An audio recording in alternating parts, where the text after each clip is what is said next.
Baik, Assalamualaikum warahmatullahi wabarakatuh. Selamat siang, Bapak Ibu semua. Siang Waalaikumsalam. Ibu, yang Bu. Ya, semoga semuanya dalam keadaan sehat ya. Kita mulai kuliah. Hari ini mata kuliah Histopatologi, materi yang kedua. Saya izin share screen terlebih dahulu. Apakah sudah tampak di layar? Sudah Bu. Oke. Baik, hari ini kita akan mengingat kembali terkait sistem integumen atau sistem kulit. Nih, pengertiannya, integumen atau kulit merupakan penghubung antara tubuh manusia dan hewan dengan lingkungan luar. Berat kulit manusia sekitar 16% dari berat total tubuh. Untuk fungsinya, yang pertama sebagai proteksi jaringan lunak di bawahnya, regulasi suhu tubuh, mencegah masuknya mikroorganisme, memelihara keseimbangan air dan garam, respirasi, sekresi, ekskresi, menerima rangsang, adaptasi, dan menyimpan cadangan lemak. Kemudian untuk struktur histologi dari kulit vertebrata atau makhluk yang bertulang belakang seperti halnya manusia, yang pertama memiliki bagian yang bernama epidermis, yang merupakan derivat dari ektoderm. Epidermis ini tersusun dari epitel berlapis banyak yang pipih, kemudian dia juga dapat tumbuh terus karena lapisan terbawahnya akan melakukan mitosis. Dari luar ke dalam, epidermis itu terbagi menjadi 4 lapisan. Yang pertama ada stratum corneum dengan dia terdiri dari sel-sel pipih, tidak memiliki inti sel, dan biasanya mengalami penandukan atau keratinasi. Kemudian yang kedua ada stratum lucidum. Stratum lucidum ini terdiri dari beberapa lapis sel yang sangat pipih dan bening, terdapat pada kulit yang tebal. Lalu yang ketiga ada stratum granulosum. Dia terdiri dari 3 sampai 5 lapis sel-sel poligonal pipih yang mengandung granula-granula keratohyalin. Eh, Selain itu, stratum granulosum ini fungsinya sebagai perintang dari masuknya benda asing. Lalu yang keempat ada stratum malpighi. Ini terbagi menjadi bagian atas dan bagian bawah. Untuk yang bagian atas itu namanya stratum spinosum. Dia terdiri dari sel kubus, poligonal atau gelendong yang saling berlekatan. Fungsinya untuk menahan gesekan dari luar. Kemudian untuk yang bagian bawah ini ada stratum germinativum atau stratum basale. Dia terdiri dari sel silindris atau kubus, langsung berbatasan dengan dermis, aktif bermitosis, dan terdapat pada bagian ini itu terdapat sel melanosit yang berisi melanin, yaitu coklat tua, yang biasanya sebagai warna kulit itu, Bapak Ibu. Jadi untuk sel melanosit itu yang menentukan warna kulit, ada yang sawo matang, ada yang warna kuning langsat, dan lain sebagainya. Itu ditentukan oleh sel melanosit yang terdapat pada stratum malpighi. Kemudian yang kedua, jadi bagian kulit yang kedua tadi kan ada dermis. Lalu yang kedua itu eh yang pertama epidermis, yang kedua dermis atau corium. Dia ini sifatnya lebih tebal dari epidermis, lalu tersusun atas jaringan pengikat. Dia dibangun oleh stratum papillare yang terdiri dari jaringan ikat longgar atau stratum spongiosum dan membentuk penonjolan ke dalam epidermis atau papilla dermis. Lalu yang kedua, stratum reticulare. Ini terdiri atas jaringan ikat padat atau stratum compactum. Yang ketiga ada stratum papillare dan stratum reticulare ini mengandung serabut elastin yang bertanggung jawab terhadap elastisitas dan kekuatan kulit. Lalu bagian yang ketiga, setelah epidermis, itu ada yang namanya hipodermis atau subkutan. Dia merupakan lapisan di bawah kulit, dibangun oleh jaringan ikat longgar, komponennya serabut kolagen, elastis, dan sel lemak yang membangun jaringan lemak, atau dikenal dengan jaringan adiposa. Fungsinya untuk melekatkan kulit ke bagian tubuh yang lebih Bu, dalam, izin misalnya, Bu, kayaknya belum ya. share screen. Oh, Apakah yang lain juga belum tampak share screen-nya? Sudah, Ibu. Sudah, Bu. Iya, mungkin jaringannya ya, Ibu. Oh iya, Bu. Iya, baik. Saya lanjutkan. Untuk bagian hipodermis itu fungsinya untuk melekatkan kulit ke bagian tubuh yang lebih dalam, misalnya berlekatan dengan otot. Nah, ini adalah gambaran dari sistem integumen atau sistem kulit kita. Ini, sebentar. Nah, jadi ada tiga bagian. Bagian yang terluar itu epidermis, lalu bagian berikutnya ada dermis, lalu ini. Yang di bagian dalam ini ada lapisan subkutan. Nah, ini ada bagian-bagiannya, ada rambut, ada kapiler, darah kapiler, ada kelenjar minyak, kemudian ada ini bagian akar rambut. Lalu di sini ada bagian serabut saraf, lalu di sini ada bagian pembuluh darah. Untuk yang warna kuning-kuning bulat-bulat ini adalah jaringan lemak atau jaringan adiposa yang sudah kita bahas sebelumnya tadi. Selanjutnya, ini sistem integumen dari mamalia, di mana manusia juga termasuk mamalia, dan derivat-derivatnya. Maksudnya ini derivat dari integumen ya. Jadi yang pertama ada rambut. Nih, struktur rambut. Rambut itu termasuk derivat dari sistem integumen atau sistem kulit. Rambut terdiri dari bagian akar dan batang. Biasanya akar rambut itu diselubungi oleh folikel rambut yang tersusun atas jaringan epitel. Ke dalam folikel, dia akan bermuara kelenjar minyak atau glandula sebasea.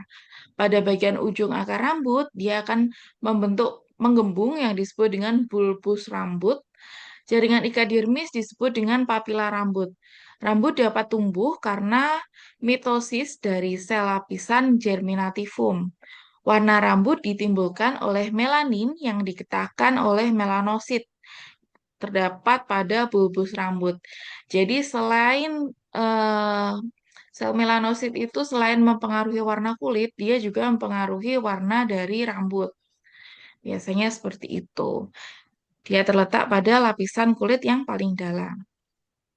Nah, ini adalah gambaran dari bagian-bagian rambut. Jadi yang bagian atas ini yang tampak dari luar permukaan kulit itu adalah batang rambut. Kalau yang akar rambut itu yang tertanam pada kulit rambut. Maaf, yang tertanam pada kulit gitu. Jadi misalnya ini adalah gambaran rambut pada kulit kepala. Nah, ini bagian kulit kepala ada di sini, kemudian di sini ada otot penegak, lalu ada kelenjar lemak di bagian samping dari rambut, lalu di bawahnya sini ada kelenjar keringat, lalu di bagian bawah ini ada pembuluh darah dan juga sel matriks dari rambut. Untuk bagian-bagian rambut sendiri itu ada bagian yang namanya kutikula untuk bagian paling luar. Lalu bagian dalamnya ada korteks, lalu yang bagian paling dalam itu namanya medula. Fungsi dari rambut yang pertama untuk melindungi kulit dari pengaruh buruk. Misalnya, untuk melindungi mata dari keringat agar tidak mengalir ke mata. Dan selain itu, rambut hidung ya atau bulu hidung yang berfungsi untuk menyaring udara. Selain itu, rambut juga berfungsi sebagai pengatur suhu tubuh dan juga sebagai indera peraba yang cukup sensitif. Selain rambut juga ada derivat dari kulit yaitu kuku. Kuku ini bagian tubuh yang tumbuh di ujung jari. Kuku tumbuh dari sel yang mirip dengan sel lembut dan mati kemudian mengeras. Fungsinya untuk melindungi ujung jari yang penuh dengan urat syaraf. Kemudian ini ada derivat kulit yang merupakan tanduk yang terdapat pada ruminansia ya. Ruminansia itu hewan yang memamah biak. Contohnya sapi, kambing, biri-biri, banteng, bison, dan lain sebagainya. Dalam tanduk itu terdapat rongga yang diisi dengan bahan tulang. Rongga tanduk rusa dan tanduk jerapah itu bukan merupakan derivat epidermis karena penonjolan dari tulang tengkorak yang yang diselaputi oleh kulit. Jadi yang em, untuk derivat dari kulit itu tanduk pada binatang ruminansia seperti sapi, kambing, biri-biri, banteng, dan bison. Untuk tanduk rusa dan tanduk jerapah itu pengecualian karena mereka bukan merupakan derivat dari kulit, melainkan dari penonjolan tulang tengkorak. Nah, ini adalah bagian-bagian tanduk. Jadi ini memang eh, tidak terdapat pada manusia pastinya, hanya saja kita cukup tahu saja. Jadi untuk bagian-bagian tanduk, ini yang pertama, bagian luar pada ujung tanduk terkadang runcing atau tumpul, tergantung dari spesiesnya. Kemudian yang kedua, bagian dalam pada ujung tanduk ini tidak berunggah. Lalu yang ketiga, bagian luar tanduk dia tebal, keras, dan bergelombang. Lalu yang keempat, serat atau urat tanduk yang searah ke ujung tanduk. Yang kelima, daging tanduk yang dibuat kerajinan biasanya bagian sini. Kemudian yang keenam, ini bagian dalam dari tanduk yang berongga. Lalu ada derivat selanjutnya yaitu kelenjar keringat atau glandula sudorifera. Untuk kelenjar keringat dia tersebar di kulit yang berambut tipis. Fungsinya untuk mengatur suhu tubuh dan ekskresi. Lalu selanjutnya ada kelenjar minyak atau glandula sebasea.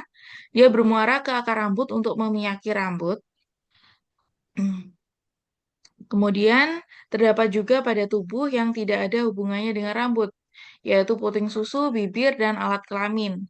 Lalu dalam kelopak mata itu ada yang namanya kelenjar meibum, yaitu kelenjar minyak yang termodifikasi untuk mencegah mengalirnya air mata yang berlebihan. Nah, selanjutnya ada kelenjar bau. Biasanya kelenjar bau ini terdapat pada daerah anal, contohnya pada hewan marmut. Terus pada bagian wajah, itu contohnya pada hewan kelelawar, pada punggung, itu contohnya pada tikus dan kanguru. Fungsinya untuk proteksi pengenalan jenis dan juga menarik lawan jenisnya, karena biasanya dia juga mengandung feromon pada kelenjar bau tersebut. Selanjutnya, derivat yang berikutnya ada kelenjar susu. Ini terdapat pada manusia dan binatang-binatang mamalia yang lain ya yang menyusui anaknya. Untuk jumlah kelenjar susu itu tergantung dari jumlah anak perinduk, tergantung dari spesies apa. Biasanya ada 1 sampai 12 pasang. Kalau pada manusia itu ada 1 pasang. Kalau kucing itu ada 4 pasang ya, ada 8 dan seterusnya. Dia terletak pada dada, contohnya pada primata, gajah, kelelawar, ikan duyung itu terletak pada dada. Kemudian ada juga kelenjar susu yang terletak pada lipatan paha, contohnya dari hewan ungulata yaitu kuda, zebra, tapir, badak rusa, babi, unta dan lain sebagainya. Kemudian ada juga yang terletak pada bagian dada sampai dengan paha mereka. Contohnya dari hewan rodensia, atau ada tikus, marmut, kelinci, dan lain-lain. Kemudian juga dari hewan karnivora, contohnya pada anjing, harimau, serigala, dan lain-lain. Lalu ada juga derivat dermis. Nah, derivat dermis, kalau tadi itu kan derivat dari sistem integumen secara keseluruhan. Kalau ini pada bagian derivat dermis, merupakan derivat yang dihasilkan atau tumbuh dari bagian dermis kulit. Jadi ini bagian yang dalam ya. Kalau dermis itu kan lapisan kedua setelah epidermis. Contohnya ada gigi dan bagian dalam dari tanduk. Itu bagian dari derivat dermis. Terima kasih. Untuk materi sistem integumen memang tidak sepanjang seperti jaringan dasar kemarin ya. Dari sini apakah ada yang ingin ditanyakan, Bapak Ibu?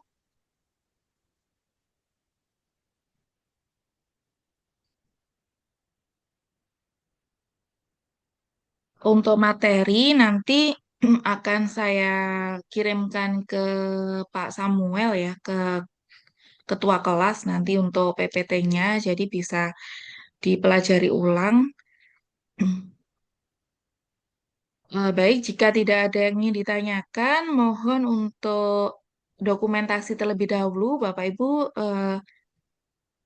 minta di itu dulu untuk kameranya. Bisa dibuka terlebih dahulu. Baik. Baik, saya screenshot. 1, 2, 3. Senyum. Baik, slide yang kedua. 1, 2, 3.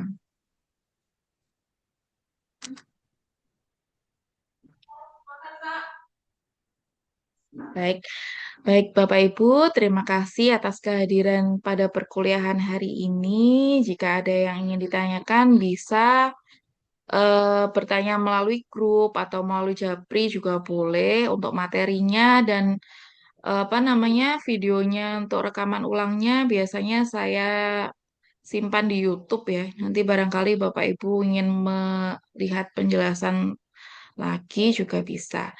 Baik, terima kasih atas perhatiannya. Saya akhiri perkuliahan hari ini. Semoga bermanfaat.